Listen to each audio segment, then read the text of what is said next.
Οι ψυχίατροι επιμένουν πως ο προληπτικός έλεγχος ψυχικής υγείας θα ήταν ωφέλιμος για όλους. Αλλά είναι αλήθεια αυτό? Και ποιοι είναι οι κίνδυνοι?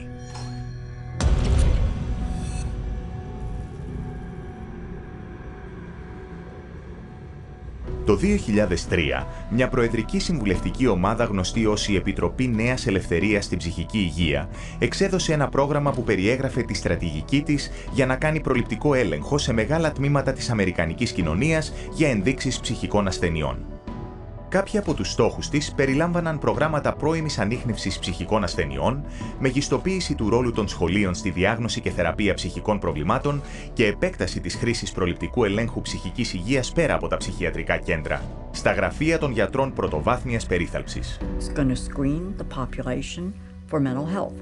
The whole population, they're going to do it by stages, starting with school children, of course. Ο υποχρεωτικός προληπτικός έλεγχος ψυχικής υγείας δεν έχει πραγματοποιηθεί ακόμη, εκτός από ορισμένα μικρά τμήματα της κοινωνίας. Ένα από αυτά είναι το πιο αδύναμο και στερημένο τμήμα της κοινωνίας, τα παιδιά που βρίσκονται σε αναδοχή. A child goes into foster care, they label the child with some kind of a psychological problem. The child is immediately sent to therapy. Well, the therapist will say, well, I believe the child needs to be on something. So they recommend that the child see a psychiatrist to have the drug administered. Out of the 60, 65 families that I see, easily 90% of the kids they have the mental health diagnosis to begin with. If they get it from a psychiatrist, it almost always comes with meds. And I think that we see identified as at-risk kids in the community, and we see some of the most intense situations, and a lot of them are on 4 or 5 different meds. I've seen children that when the day they're taken out of their parents' custody and placed into state custody, actually seem happy, healthy, vibrant, energetic. And then, 2 months later, after they've begun taking these medications, they are very slow. They are zombie-like, is the best way to describe it.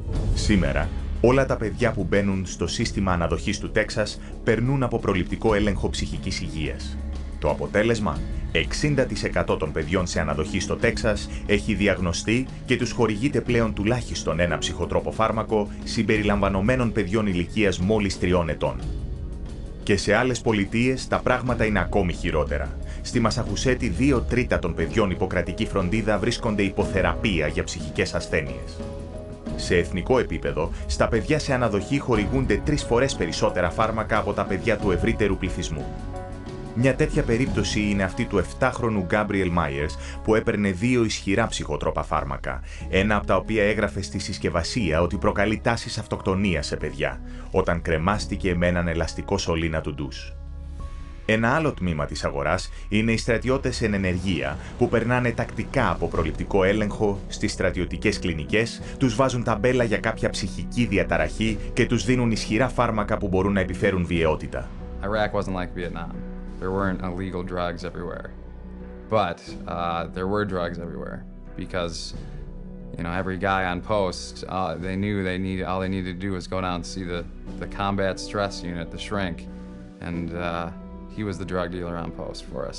Almost everybody that saw the body or experienced the event were put on some sort of psychotropic medication. Some bases where my friends were at, my fellow veterans were at, that everyone, the whole platoon was on drugs. I would say about 75% of active duty military is addicted to some type of psychotropic drug. You can walk around a military barracks and you ask someone for some Prozac and somebody's got some Prozac or some Xanax or some Zoloft. I've got friends who were in the army with me who are now dependent on Zoloft and psychotropic drugs just because they got used to it in Iraq and they didn't ever want to get off it, and now they're dependent on it and addicted to it. We have huge numbers of military people on antidepressants, and instead of the suicide rate going down, which you'd expect if the drugs were effective, the suicide rate is going up. This last January, we had more soldiers commit suicide than we had die in combat. And what's not being brought out much yet is the fact that the large majority of these soldiers were on these drugs. We're drugging the military at a rate we've never, ever seen before.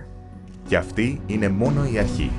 Έχουν σχεδιαστεί προγράμματα για προληπτικό έλεγχο ψυχικής υγείας για το στρατό σε 43 κλινικές σε 15 βάσεις στη ΣΥΠΑ, στη Γερμανία και στην Ιταλία. Μελέτες αποκαλύπτουν πως 12% από όσους υπηρετούν στο Ιράκ και 17% στο Αφγανιστάν παίρνουν κάποιο αντικαταθλιπτικό ή υπνοτικό χάπι, συνολικά 20.000 μέλη εν υπηρεσία. Αλλά αυτός ο αριθμός οχριά σε σύγκριση με τον αριθμό των γυναικών σε εγκυμοσύνη ή μετά τον τοκετό, στις οποίες θα μπορούσαν να χορηγηθούν φάρμακα αν περάσει ο νόμος ότι πρέπει να δέχονται υποχρεωτικά ψυχιατρικό προληπτικό έλεγχο.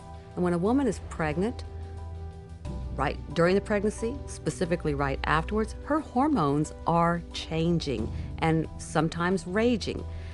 And to screen them and call it mental illness, if they have any type of emotional issues in any way, shape or form, is utterly ludicrous. Ακόμα και χωρίς νόμους που να το επικυρώνουν, έγκυες μητέρες μπορούν να υποβληθούν σε προληπτικό έλεγχο για ψυχική ασθένεια χωρίς καν να το γνωρίζουν. Να τι είπαν σε συνέντευξη μερικές γυναίκες μετά την επίσκεψη στο γιατρό τους. I have not been screened for mental illness. No, I've never been screened for any mental illness. I don't remember any pre-screening. I have not been. No. No. Have you ever been screened for any mental illness? No, I have not been screened for any mental illness. Did your OB/GYN or gynecologist have you fill out a questionnaire that contains psychological questions? Yes, my OB/GYN did give me a questionnaire that has psychological questions. I've never been screened for mental illness. Yes, I would say the first time I went to see my OB/GYN, I did fill out questionnaires about even family medical history, my medical history, my mental state. I've not been screened for any mental illness or depression.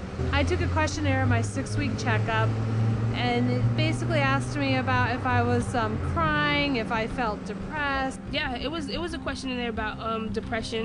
If you're depressed, or if you had any history of depression. Are you happy with your normal day? Are you happy about being pregnant? Or have you ever hurt yourself? Or are you happy? If I feel like hurting someone, if I was angry. Do mental illness run in your family? You know, it was very noticeable to me after the pregnancy that they're actually fishing for the postpartum depression. When I was pregnant with my daughter, before I had her, I had to take postpartum depression medicine from my 7th month on to my 9th month. Και πού οδηγεί αυτός ο προληπτικός έλεγχος? Σε προγράμματα όπως ένα ελάχιστα γνωστό πλάνο χορήγησης φαρμάκων που αρχικά διατυπώθηκε στο Τέξας το 1995 και ονομάζεται το Αλγοριθμικό Project Φαρμακευτικής Αγωγής του Τέξας, TMAP.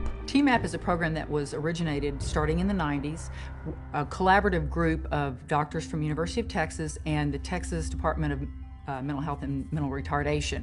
And what it was supposed to do was come up with the best practice for treating mental illness.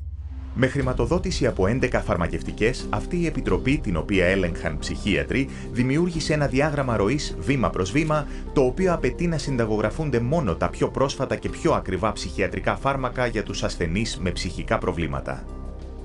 Και στην περίπτωση που ένα ψυχοτρόπο δεν είχε αποτέλεσμα, οι γιατροί ήταν υποχρεωμένοι να δοκιμάσουν ένα άλλο ακριβό φάρμακο. Και αν κανένα δεν έφερνε αποτέλεσμα, το επόμενο βήμα θα ήταν το ηλεκτροσόκ. Αλλά αυτοί που διοικούσαν το TMAP έκρυβαν μια μεγάλη σύγκρουση συμφερόντων. They didn't disclose that the researchers that were all involved in creating this, almost every single one of them had financial relationships with the pharmaceutical companies. Το Τέξας όμως δεν είναι η μόνη πολιτεία με προβλήματα διαφθοράς. Ο Άλεν Τζόουνς ήταν ανακριτής ερευνητής στο γραφείο του Γενικού Επιθεωρητή της Πενσιλβάνια. I learned that these monies were all coming in to the state to support and to promote a program called TMAP, the Texas Medication Algorithm Project.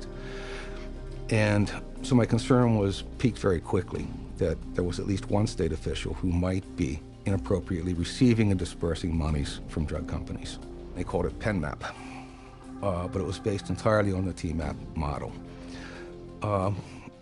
Also very quickly, I learned that there were other state employees who were serving on advisory boards financed through various pharmaceutical companies and other state employees who were accepting honorariums personally, directly, from drug companies for speaking in their state capacities or official capacities. That's a felony in Pennsylvania. I saw there was a much bigger picture and attempted to surface that bigger picture and was consistently told to back off. I was told that drug companies write checks to politicians on both sides of the aisle. back off. You will not expand this investigation into the drug companies. Continue to press the investigation, much of it on my own time at this point. I became increasingly alarmed that all of the drugs recommended by the TMAP program were exclusively the new patented atypical antipsychotics for schizophrenia and all of the brand new patented SSRI antidepressants. None of it added up. When it became obvious to me that my investigation was not going to be permitted to continue, and it became obvious to the Inspector General's office that I was not going to stop, I was removed from lead investigator on the case. They threatened me with loss of career, with loss of job, with loss of reputation, essentially. Παρόλο που η έρευνα κατέληξε στην καταδίκη του προϊστάμενου φαρμακοποιού, το TMAP και παρακλάδια του όπως το PenMAP ξεφύτρωσαν στη ΣΥΠΑ, επιφέροντας πωλήσεις φαρμάκων αξίας δισεκατομμυρίων δολαρίων. Αλλά το ψυχιατρικό φαγοπότι έχει μεγάλο κόστος σε βάρος της κοινωνίας. Το 2001, το TMAP και το αντίστοιχο πρόγραμμα για παιδιά CMAP οδήγησε σε χρεοκοπία το πρόγραμμα φαρμακευτικής βοήθειας του Τέξας, καθώς και τα συστήματα υγείας και φυλακών. Έτσι, τι βλέπουμε στην τελική εικόνα? Ένα κυβερνητικό πρόγραμμα προληπτικού ελέγχου ψυχικής υγείας που χρηματοδοτούν οι φορολογούμενοι, βάσει του οποίου κάθε άτομο που κρίνεται από ψυχίατρους ως ψυχικά ασθενές συνταγογραφείται με ισχυρά, επικίνδυνα και πανάκριβα ψυχοτρόπα και αν αυτά δεν φέρουν αποτέλεσμα, ηλεκτροσόκ.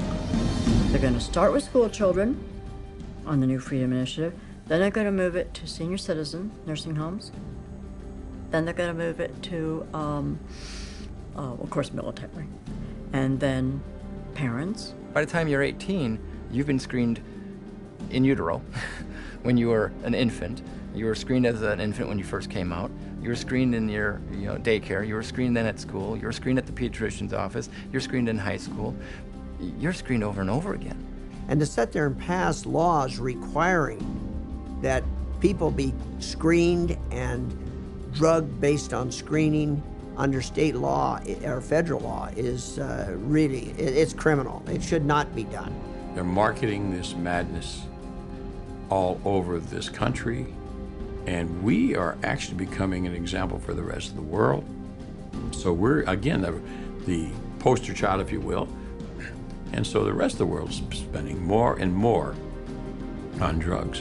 I don't know that there was ever a time in the history of the world where people have been drugged to the extent of what we're seeing today. The reality is, if you look at the overall picture, I don't see these drugs helping us make a better society. We see it in the military, we see it in our children, we see it in the schools. These drugs are not working to make a better society.